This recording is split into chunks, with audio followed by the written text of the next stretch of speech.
ଏମିତି କଣ କରୁଛ ଯେ? ମଲା ତମ ଘଇତାରେ କଣ ଏତିକି ଅଧିକାର ନାହିଁ ତମକୁ ଧରିବା ପାଇଁ? ଯା ଦୁଷ୍ଟ, କିଏ କହିଲା ଅଧିକାର ନାହିଁ ଯେ? ଆରେ ସବୁ ଘଇତାଙ୍କର ତାଙ୍କ ସ୍ତ୍ରୀ ଉପରେ ଅଧିକାର ଥାଏ, ତା ବୋଲି କଣ ଏମିତି ଖରାବେଳେ? 100 ଜନ୍ମ ପାଇଁ ତମେ ଘଇତାର ଆଉ ଏ ଘଇତା ତମର। ହଁ ମୁଁ ବି।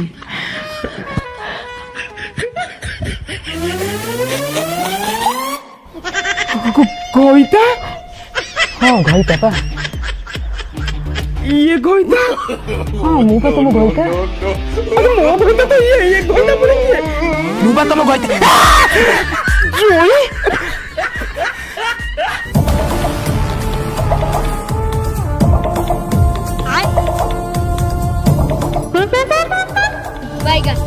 हे भास्कर तुमको 2.5 क्विंटाल तिरस्कार